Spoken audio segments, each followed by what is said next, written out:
kasi ya face nani Mbaba Shafik mwana mujimu. Lwaki mwana mujimu? Abantu abasinga no basooka kulowooza nti linnya lya bufuzi erikanga Tiisa mwana mujimu.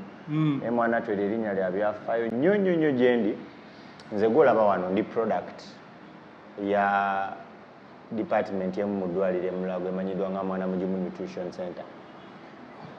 Awo wenyini wetugenda okutandika abana yaffe aba fictions bandiza ku programu yaffe twagamba tukuleetera abantu ab'enjawulo balina impact mu Uganda nga munnabyabufuzi akola mirimu gya bizinesi wetujja muleeta wa byabulamu wetujja muleeta kati n'olwaleero tugudde ku mwana mulenzi munnabyabufuzi nga ndiza entrepreneur yaliko gwiri president wa Silaawo yajja gibanyonnyola nsigimanyi nnyo naye nga bonabona abasiraamu mwena batumidde njogera bajukiza nti oli programu eno eteekebwamu ssente wa Margarita juice and coffee oba yagala juice agenda ku mukolo olina pate olina ki byonna babikola tuteesa phone accessories bo bategeera amasimu buli kika kya simu kyonna kyoyagala oyagala spare wa simu byonna babikola ne waliwo zivuga auto spare parts bali awo wakiseka awo bonge emmotoka yakukyankalanyeeko bo bakimalanga Shafik Yes sir. Omuntu ali ayagala okutegeera wali we tukomyewo tubatandikira mwana mujimu lwaki linnya eno mwana mujimu kwa twali tumanyi mwana mujimu byalinga bizigo awo wenyini nga bwe nkugambira erinnya lya byafaayo nnyo obulamu bwange mwana mujimu olw'ensonga nti nze ndi omu ku abo abaana bangi abazaalibwa mu ggwanga Uganda nga baliko obuzibu nga bakazaalibwa nga bato abamu batera okukozesa ekigambo nti abakonzibye abo ne bagamba batatuuse abatatuuse abamu bo babateeka mu incubator naye naazaalwa nga amagulu alina buli kitundu alina naye nga omubiri gwe gulabika tegukola ki tegwesobola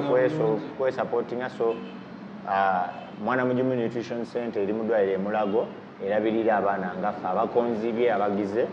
so munnange nange ndi omu ku products eyo nazaalibwa nga nina obuzibu era mu ddwaliro ly'e Mulago eyo Mwana Mujimu gye nafulumira oba ndi omu ku be bajjanjaba nenva mu bulungi kaakati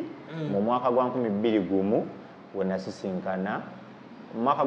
wakati wa 2021 we nasisinkanira omugenzi kati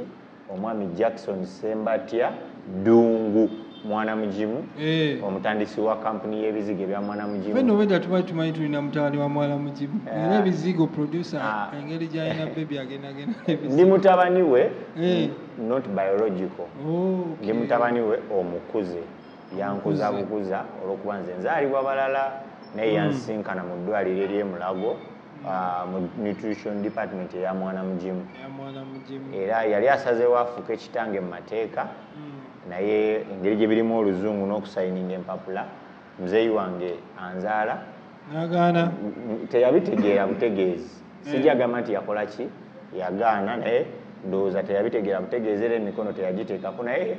Omukama Katonda omugenzi amulamuze ekisabambi awummule emirembe Mwana Mujimu kuba yaleka ettoffaali ku ggwanga Uganda naffe kuba mutandisi w'amasomero ga Mwana Mujimu era abamu bagamanyi akwa producer ayinza okunsabiriza akalango nandikubulidde erimu ku masomero aga Mwana Mujimu naye ng'abantu b'e Busega nate terungujja omugenzi bamumanyi Jackson Sembatya Dungu Mwana Mujimu era nange onawulidde Mwana Mujimu nendoza tugenda Busega oyo naye si ekitanga nzaalira ddala naye nga yankuza era yajja neyeesimbawo kawo ku bwa MP mu 21 Lubaga South Kini Luchamuzi n'amwokya naye nga ensibuko y'erinnya Mwana Mujimu liveeri mu Mwana Mujimu Nutrition Center e Mulago. Otugambe mbuno wazaalibwa nga how should I say non-stable?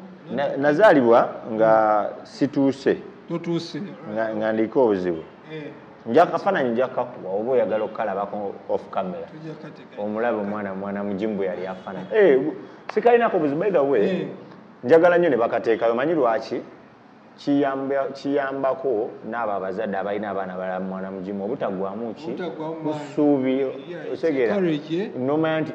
olaba ono asobola okuva wano n'atuuka wano ate nange ng'omuntu kinsitula oga ddala nze yali bwotyo nze ndi wano Mukama aba Mwana Mujimu e Mulago bandibadde bakuwa obwambasada bwe buba busoboka mbwaniriza naye obusinga abantu baagala obwambasada because nga balina ebiruubirirwa ebyabwe naye kyange kiva ku mutima nze ne baba tebampadde bwambasada mmanyi otegeera manyi nti nave eno era njira n'empuva y'olubu lw'ekigere n'endaba embeera eyo mu biseera ebyo nga bakakuzaala nti olayinza okuba ali tobitegeera bulungi naye oba oli awo maama ayinza okuba yakugambako mbeera ki maama gye yagamba gye yayitamu abazadde gye bayitamu bafunamu ekikangama ne bagamba bannaye kikino kaakati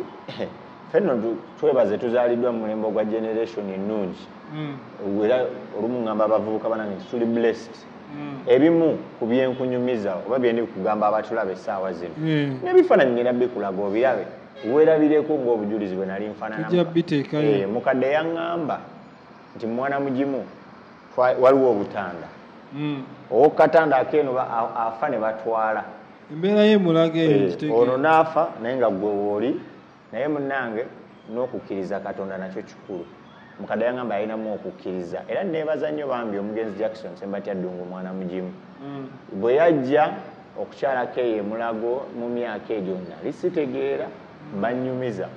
anaasiima n'alabira ddala nga mbu manyi saagala abantu bagambe navudde wano mbu nali spaceman kwe baagezeresa ekijigo ekyo abandi kyemwesiiga okategedde kategedde awakulu nnyo wali spaceman kwe gabakugezeresezaako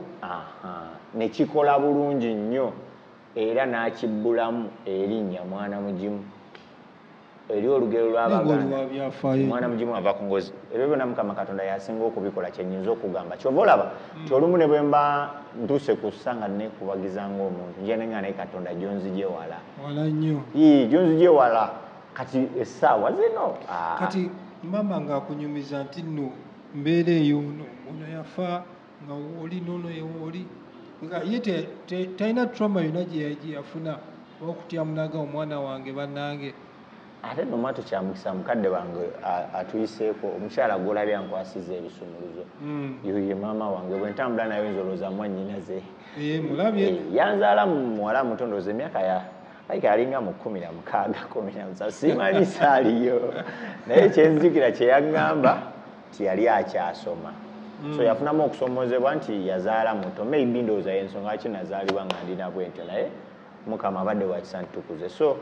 engeri yali omuto maybe ebimu oba yali tabimanyi oba siyinza kulimba ebisinga ebyemabega saagala nkubule sibiinako bukakafu kuba tekwali kusalawo kwange tekwali kumanya Katonda wabula ebifaananyi byonzize mbiraba ebinnyonnyola embeera eyo gye njogerako kuba oyinza ojjogera omuntu n'alowooza ate n'abeebusega bamanyi kojja wange Mukibi Pawulo amanyi kuba ye yali omu kubaali wakati mu nteeseganya z'okusayininga adoption papers nfuukiye ddala mutabani w'omugenzi Jackson Sembatya kati ebyo byonna otugambye baali bakuadoptinga nga ye taata akuzaala aliridda wa tayimu eyo kaakati teyali involved mu ebyo kaakati omanyi wano maama yanzaala muto